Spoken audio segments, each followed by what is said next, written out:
जमीन पे रह के सितारों का काम करते हैं, खामोश लोग भी नारों का काम करते हैं।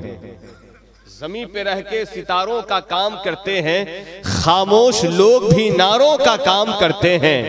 उन्हीं के सर पे क़यादत का ताज ज़ेबा है, जो तन्हा रहकर हजारों का काम करते हैं। अल्हम्दुलिल्लाहि वलिय्यिही वस्सलातु अला नबिय्यिही अम्मा बाद फ़अऊज़ु बिल्लाहि मिनश शैतानिर रजीम बिस्मिल्लाहिर रहमानिर रहीम। इन्ना नहनु नज़्ज़लना ज़िक्रा व इन्ना लहू लहाफ़िज़ून। सदक़ल्लाहु मौलानल अज़ीम व बल्लगना रसूलुहुन नबियुल अमीनुल मतीनुल करीम व नहनु अला ज़ालिका लमिनश शाहिदीन व शाकिरीन वल्हम्दुलिल्लाहि रब्बिल आलमीन। आमीन आमीन व इला गैरिन निहाया। निहायत ही अदब व एहतराम के साथ नबी पाक, हबीब पाक, साहिब लौलाक, रहमत आलम, फ़ख्र बनी आदम, हज़रत अहमद मुजतबा मुहम्मद मुस्तफ़ा रूही फ़िदा सल्लल्लाहु अलैहि वसल्लम की मुक़द्दस बारगाह में दुरूद पाक का हदिया पेश करें। बाआवाज़ बुलंद पढ़ें अल्लाहुम्मा सल्लि अला सय्यदिना व शफ़ीअना व मौलाना मुहम्मदिन बारिक वसल्लिम। सल्लु अलैहि सलातन व सलामन अलैका या रसूलल्लाह सल्लल्लाहु तआला अलैहि वसल्लम। शायर इस्लाम मदाह खैरुल अनाम फ़ज़ीलत माब हज़रत फ़िरोज़ अरक़म चंपारनी साहब ने और उनके जमीय अहले खाना ने शहज़ादी सारा फ़ातिमा सल्लमहा की विलादत बासआदत पर शुक्राने के तौर पर आज के इस महफिले पाक का एहतमाम किया गया है बनाम रहमत खुदा कॉन्फ्रेंस, जिसमें हम और आप शिरकत की सआदतें हासिल कर रहे हैं। जमात अहले सुन्नत की कीमती, मसरूफ़ और मुअद्दब मुअक्कर उलमा, शोरा, खुतबा, नुक़बा की बड़ी फहरिस्त यहाँ पे हाजिर है। यके बाद दीगरे आपने सुना है।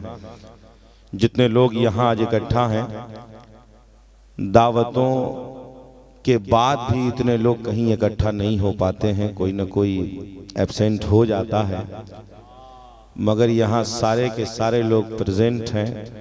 उसकी वजह है कि यहाँ कोई जलसा पढ़ने नहीं आया है, ये बताने आया है कि आपके घर बेटी आई है, तो वो खुशी आपको नहीं हम सबों को उस खुशी में शामिल होना है।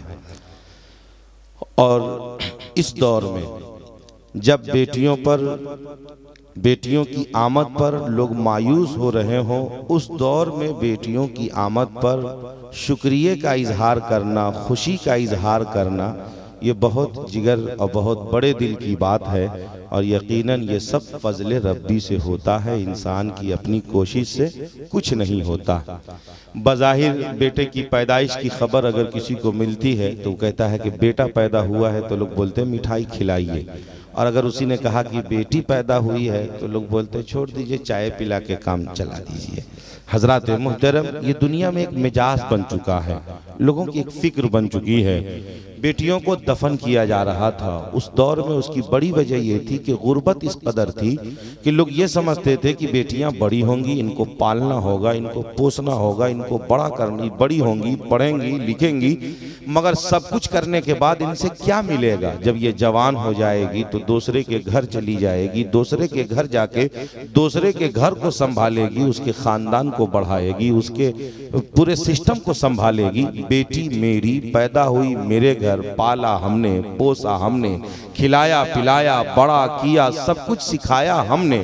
जब किसी काम की हो गई तो दूसरे घर चली गई और एक दूसरे घर का लड़का मेरे घर दामाद बनकर आ गया।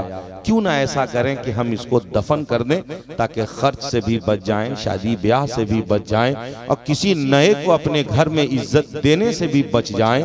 इसलिए लोगों ने दफन करना शुरू किया। मर्दों को, लड़कों को इज्जत इसलिए मिलने लगी कि लड़का बड़ा होगा तो लड़ाई में काम आएगा, जंग में काम आएगा, कमाई में काम आएगा।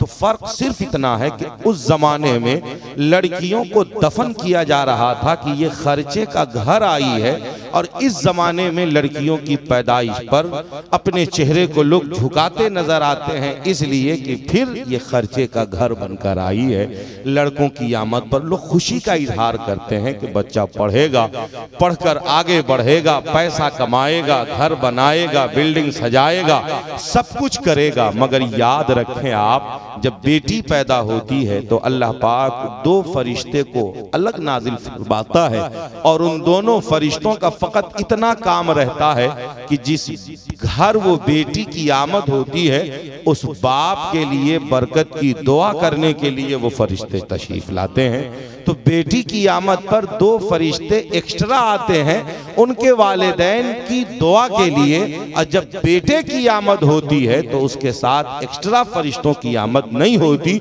उन्हीं बेटों की रूह से खिताब होता है कि तुम ही अपने माँ बाप की खिदमत करना, इज्जत करना, तकरीम करना। इसीलिए बेटा बाप की खिदमत करता है मगर बेटी अपने मैक ससुराल जाकर अपने शौहर की खिदमत में लगी रहती।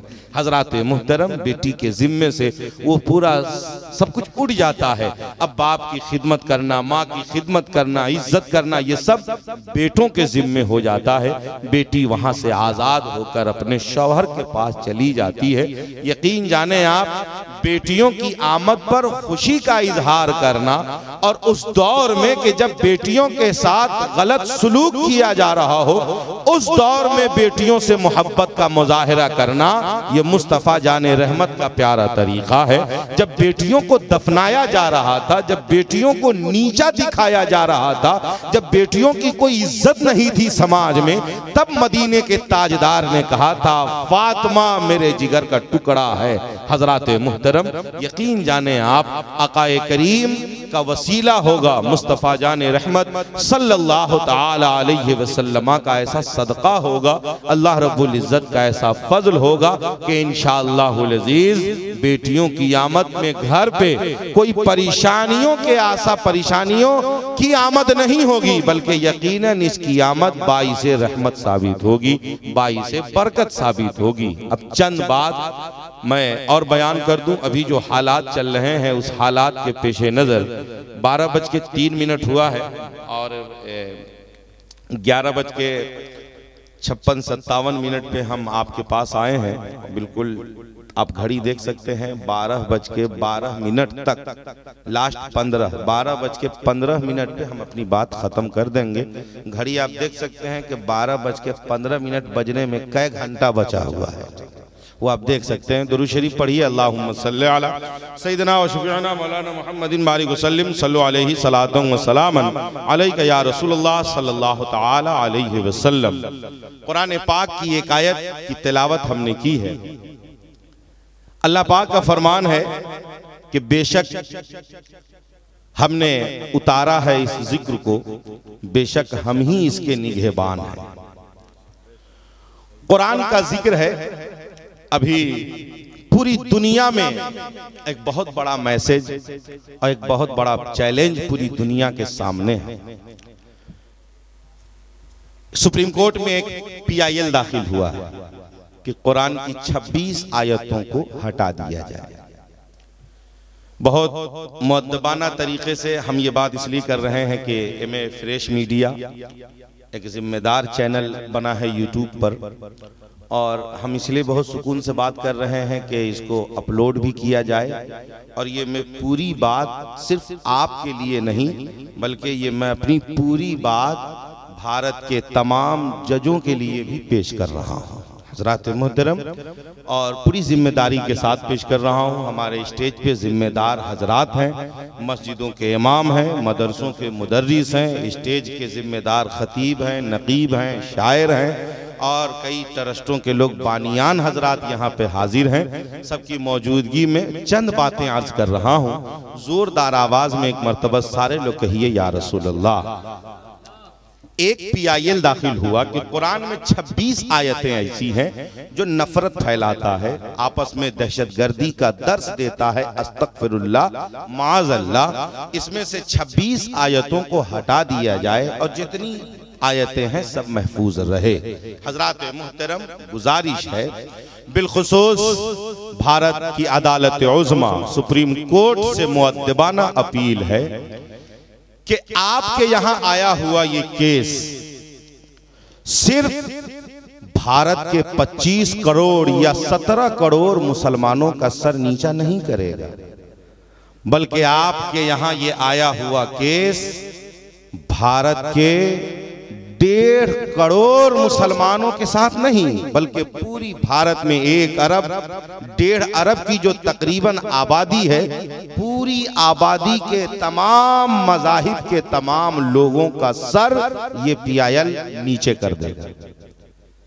पूरे भारत की मर्यादा पर ये उंगली उठेगा, भारत के सम्मान पर ये PIL उंगली उठा रहा है। क्यों?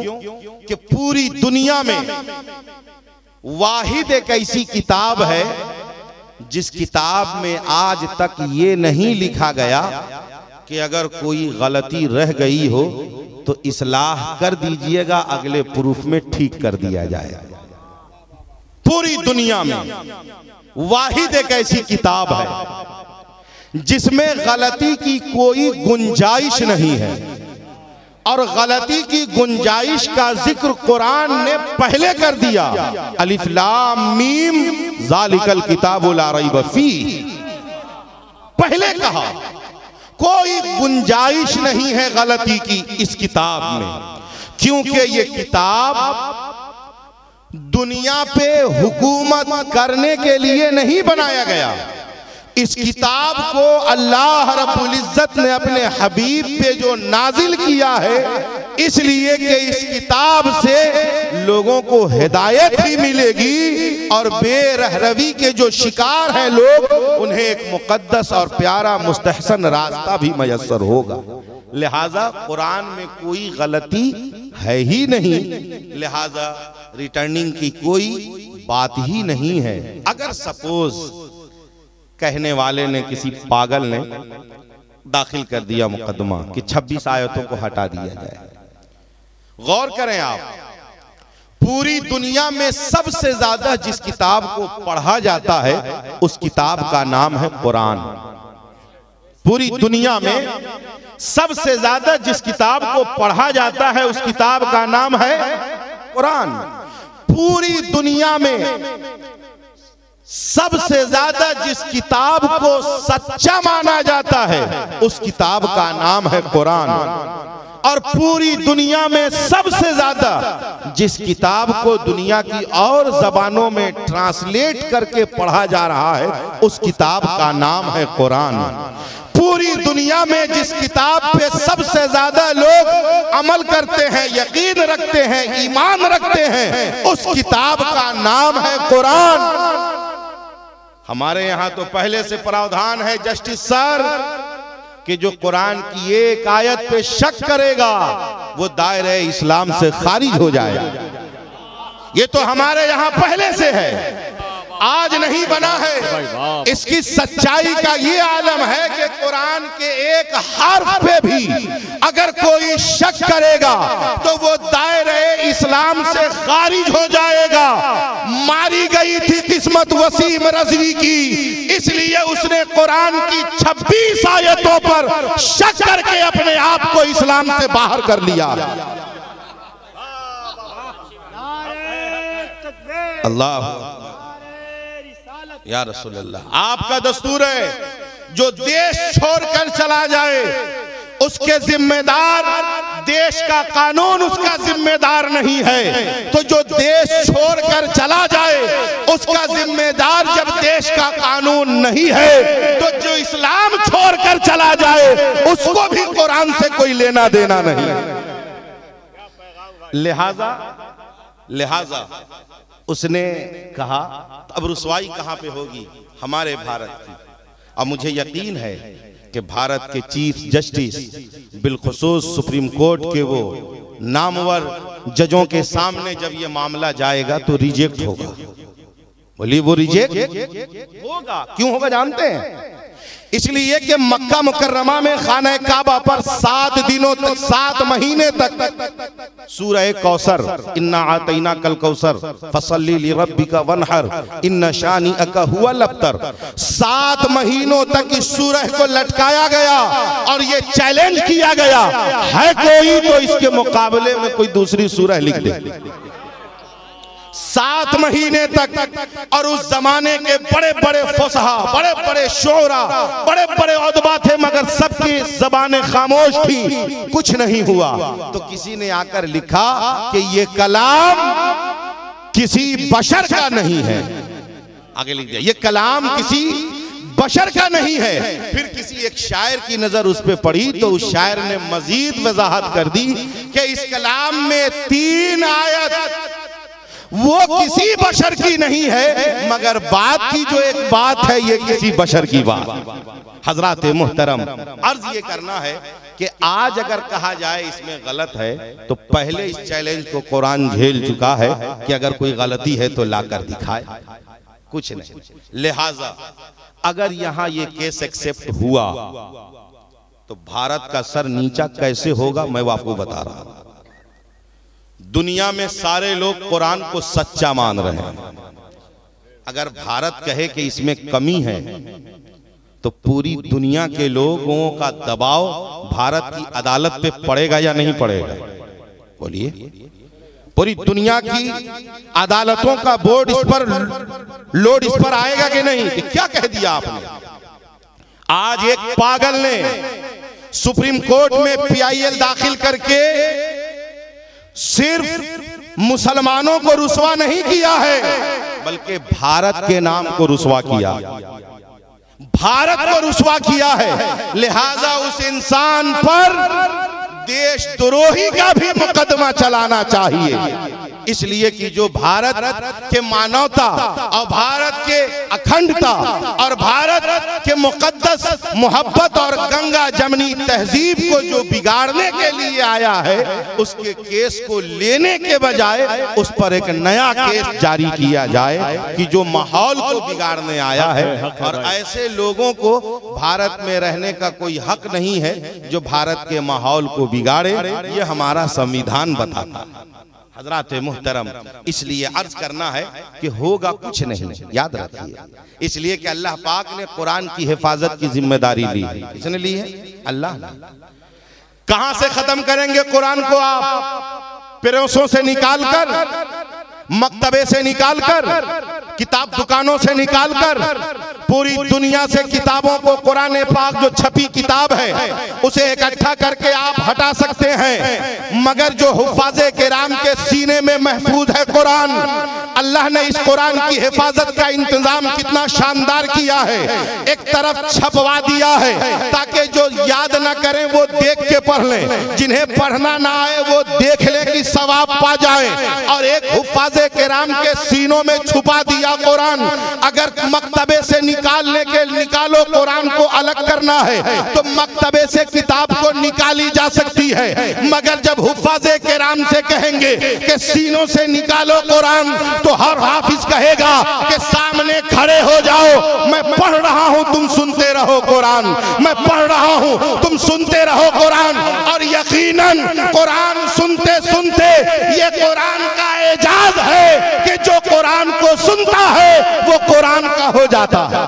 नारे तकबीर, अल्लाहु अकबर, नारे रिसालत, या रसूल अल्लाह, मज़हबे इस्लाम जिंदाबाद, हज़रत अल्लामा इर्तिज़ा कमाल अशरफी जिंदाबाद। हज़रात मुहतरम, 14 हो गया है, 15 का हमने कहा था। 1 मिनट की बात, बस बात खत्म। बस गुजारिश इतनी है कि हजरत उमर फारूक आए थे बहन के यहाँ कि क्या पढ़ रहे, कुरान के खिलाफ, नबी पाक के खिलाफ, मगर जब देखा कुरान को तो उमर भी हो गए इस्लाम, देखा कुरान को हो गए। ये दस्तूर रहा है और ये आज पहली बार नहीं। जो मुखालिफीन हैं उन्हें यही लगा कि कुरान में कुछ गलत है, कुछ गलत है, मगर एक सच्चाई है कि कुरान में एक हर्फ भी गलत नहीं है। मुकम्मल सच्ची किताब है और ये कुरान किसी को तोड़ता नहीं है, बल्कि कुरान को अल्लाह पाक ने अपने हबीब पे नाजिल किया है इंसानियत को जोड़ने के लिए और लोगों को हिदायत देने के लिए। लिहाजा इस कुरान को पढ़ के लोग अपने घरों में मुसीबतों को दूर करते हैं। बच्चे बीमार हों, कुरान की आयतें पढ़ के फूंक दे, उन्हें तंदुरुस्ती मिल जाती है। हमारे गैर भाइयों के यहाँ जानवरों को दूध नहीं होता, इमाम साहब के पास आते हैं, इमाम साहब कुछ पढ़ के फूंक दीजिए। इसी कुरान की चंद आयत वो पढ़ के फूंकते हैं तो हमारे गैर मुस्लिम भाइयों के जानवरों का रुका हुआ दूध शुरू हो जाता है। इसी कुरान को पढ़ के जब हमारे हुफ़ाज़ फूंकते हैं तो हमारे गैर मुस्लिम भाइयों के यहाँ मरीजों को ठीक किया जाता है। ये कुरान शिफा भी है, दवा भी है, नूर भी है, रोशनी भी है। और इस कुरान से अगर कोई हिदायत लेना चाहे तो उसको ये कुरान हिदायत भी देता है, और कोई अगर बर्बाद होना चाहे तो इस कुरान से वो बर्बाद भी हो जाता है। जैसे वसीम रज़वी बर्बाद हो गया, बीवी छोड़कर चली गई, माँ छोड़कर चली गई, समुदाय ने छोड़ दिया, सारे लोगों ने छोड़ दिया, पूरी दुनिया में वो अकेला हो गया। इसलिए वो अकेला हो गया। मेरे प्यारे आका ने कहा था कि जो कुरान से मिलकर रहेगा वो दुनिया में आबाद रहेगा, जो कुरान से हट जाएगा दुनिया उसे हटा देगी। वसीम, तुझे कुरान से हटना नहीं था, बल्कि तुझे कुरान को तो अपने सीने से लगाना था। तुझको तो कुरान को अपने सीने से लगाना था, इसलिए कि ये कुरान हमें दुनिया में भी कामयाबी का राह दिखाती है और मरने के बाद कब्र में भी हमारी मदद करती है। मैदान महशर में भी इसके विर्द की बरकतों से हमारा बेड़ा पार लगेगा। मुसलमानों, गुजारिश है कि उसने कहा है कि 26 आयतों को हटाया जाए। आपको ललकारा है उसने कि हर घर में कुरान पाक की तिलावत को आम कर दिया जाए। कि तूने कहा 26 आयतों को हटा दो,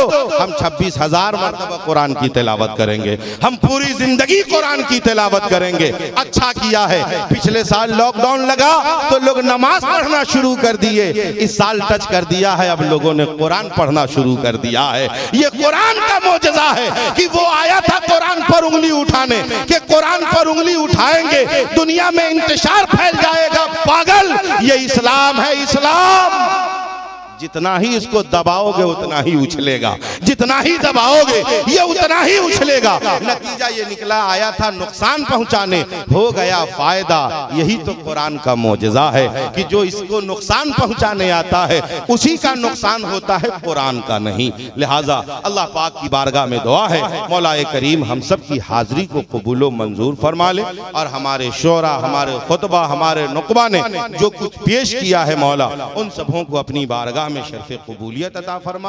हमारे बीच